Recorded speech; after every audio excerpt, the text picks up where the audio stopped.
Hello दोस्तों, स्वागत है आप सबका एक बार फिर हमारे यूट्यूब चैनल में। बात करेंगे इस वीडियो में शिक्षा विभाग कर्मचारियों से जुड़े अपडेट्स और जानकारी की। चैनल में पहली बार है तो लाइक करें, सब्सक्राइब करें, आगे भी अपडेट्स मिलते रहेंगे। सबसे पहले बात करेंगे कर्मचारियों के वेतन बिल को लेकर।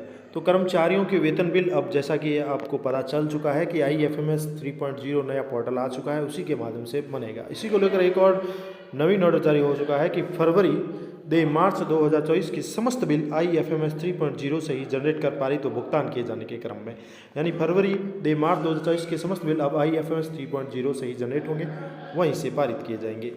IFMS 3.0 पर संवेतन माह फरवरी मार्च 2024 के बिलों को जनरेट करने के पश्चात आहरण वितरण अधिकारी यानी DDO से जांच कर कोष कार्यालय में फॉरवर्ड करने व पारित करने की प्रक्रिया आरंभ हो चुकी है। इसके अंतर्गत नवीन प्रक्रियाओं में संवेतन बिलों की जांच को सुनिश्चित करने हेतु आहरण वितरण अधिकारियों द्वारा बिल कोष कार्यालयों को OTP अधिकृत के पश्चात ही प्रेषित किए जाने हैं, यानी DDO को पहले OTP आएगी, उसके पश्चात बिल आगे फॉरवर्ड हो जाएंगे। अतः माह मई 2024 तक इस प्रक्रिया से बिल प्रेषण किया जाएगा और तत्पश्चात पुनः ऑटो फॉरवर्ड प्रक्रिया 17/6/2021 के क्रम में लागू हो जाएगी। यानी पहले अभी जो IFMS पर वेतन बिल बनेंगे OTP के माध्यम से जाएंगे माह मई 2024 तक।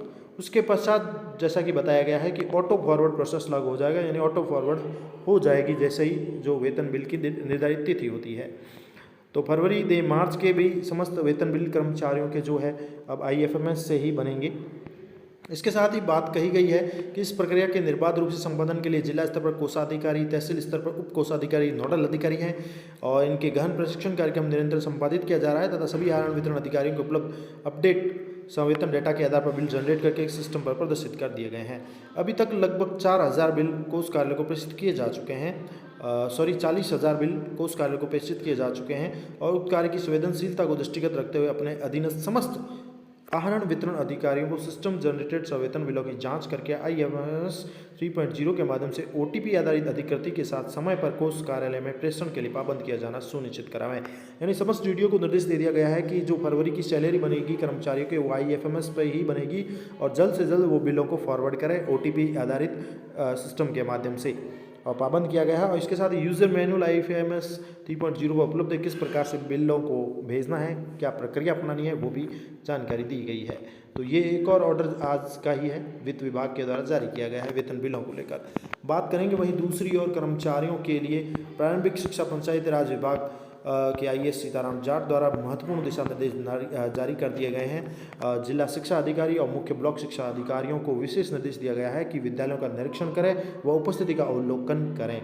तो समस्त विद्यालयों का अब निरीक्षण होगा, उपस्थिति का अवलोकन होगा और जो भी गलत स्थिति पाई जाती है तो नियम विरुद्ध कार्रवाई होगी। इसको लेकर ऑर्डर जारी हो गया है 25 फरवरी को, जिसमें बताया गया है कि विद्यालय निरीक्षण के दौरान स्टाफ की और विद्यार्थियों की न्यून उपस्थिति की स्थिति और विभिन्न स्तरों से संज्ञान में आई है। ऐसे में सख्त निर्देश प्रदान किए जाते हैं कि आप कल दिनांक 26 फरवरी से प्रारंभ हो रहे सप्ताह के दौरान अपने नियमित कार्यों के साथ साथ अपने क्षेत्र अधिकार अभियान स्तर पर प्राथमिक उच्च प्राथमिक विद्यालयों का निरीक्षण करें व स्टाफ व छात्र छात्राओं की उपस्थिति का विशेष अवलोकन करें। प्रतिकूल स्थिति पाए जाने पर तत्काल सक्षम स्तर से अनुशासनात्मक कार्रवाई करें और इस कार्य को सूचित करें। और ध्यान रहे कि विद्यालयों में सुचारू शिक्षण अधिगम, समय की पाबंदी और अनुशासन सर्वोच्च प्राथमिकता के विषय हैं। तो ये जिला शिक्षा अधिकारियों को निर्देश दिए गए हैं, मुख्य ब्लॉक शिक्षा अधिकारी को निर्देश दिए गए हैं प्रारंभिक शिक्षा व पंचायती राज विभाग के द्वारा कि विद्यालयों का निरीक्षण करें, उपस्थिति का अवलोकन करें, स्टाफ भी जो है वो निरीक्षण के दौरान उपस्थित है या नहीं है, विद्यार्थी की उपस्थिति को भी देखें क्योंकि संज्ञान में आया है कि स्थिति जो है इनकी उपस्थिति की काफ़ी न्यून है। तो इस प्रकार से सख्त निर्देश दिए गए हैं कि विद्यालयों का निरीक्षण होगा और उपस्थिति का अवलोकन भी होगा। ऐसे में प्रतिकूल स्थिति पाए जाने पर उनका ऊपर नियम विरुद्ध जो भी है कार्रवाई या अनुशासनात्मक कार्रवाई अमल में लाई जाएगी। और इसको लेकर सभी जो अधिकारियों को है हवाला दे दिया गया है कि समय समय पर वे जाकर फील्ड विजिट करें और स्कूलों की चेकिंग करें। प्रारंभिक शिक्षा विभाग के सभी प्राथमिक उच्च प्राथमिक विद्यालयों का निरीक्षण करने को लेकर यह महत्वपूर्ण ऑर्डर जारी किया गया है। जिला शिक्षा अधिकारी और मुख्य ब्लॉक शिक्षा अधिकारी, संयुक्त निदेशक, बड़े सभी अधिकारी को निर्देश दे दिए गए हैं। इसके साथ ही बात करें तो अब एक और शिक्षा विभाग से जुड़े ही अपडेट है और वो है कि नई शिक्षा नीति में शिक्षा मंत्रालय ने पत्र भेजकर निर्देश दिए हैं कि बच्चों की उम्र जो है पहली कक्षा में प्रवेश के लिए अब 6 साल या उससे अधिक ही होगी। तो कक्षा 6 साल या उससे अधिक वाले बच्चों को कक्षा 1 में प्रवेश दिया जाएगा। बात करें तो केंद्रीय शिक्षा मंत्रालय ने सभी राज्यों को पत्र लिखकर पहली कक्षा में उम्र के लिए न्यूनतम जो आयु है वह 6 साल करने के निर्देश दे दिए हैं। यानी कक्षा पहली में 6 साल के बच्चे का प्रवेश होगा। नई शिक्षा नीति NEP और अनिवार्य शिक्षा अधिकार अधिनियम के द्वारा यह फैसला लिया गया है। मंत्रालय ने यह भी कहा गया है कि स्कूलों में नया शैक्षणिक सत्र आरंभ होने वाला है।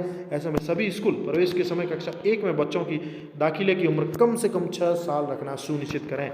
और आपको बता दें कि कक्षा 1 में प्रवेश की उम्र अलग अलग राज्यों में अलग। साथ ही बात करें तो इन राज्यों में निर्देशों का पालन नहीं हो रहा है। जैसा कि बात हो रही है तो सरकार ने नई शिक्षा नीति लागू की है।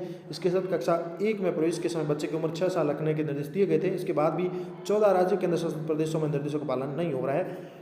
बताया जा रहा है कि असम, गुजरात, पांडुचेरी, तेलंगाना, लद्दाख, आंध्र प्रदेश, दिल्ली, राजस्थान, उत्तराखंड, हरियाणा, गोवा, झारखंड, कर्नाटक, केरल में बच्चों के 6 साल से कम उम्र का होने पर भी कक्षा 1 में दाखिला दे दिया जाता है। और हमारे राज्य की बात करें तो हमारे भी अभी तक 5 साल का नियम चल रहा है। फिलहाल अब ये निर्देश दे दिए गए हैं तो अब ये पूरे देश में लागू होंगे, क्योंकि जिस प्रकार से शिक्षा मंत्रालय द्वारा निर्देश दिए गए तो जल्दी पूरे देश में लागू किए जाएंगे। तो कक्षा 1 में प्रवेश के लिए अब बच्चों की उम्र जो है 6 साल निर्धारित की जाएगी। ये तमाम तरह के अपडेट थे आप सभी के लिए। धन्यवाद।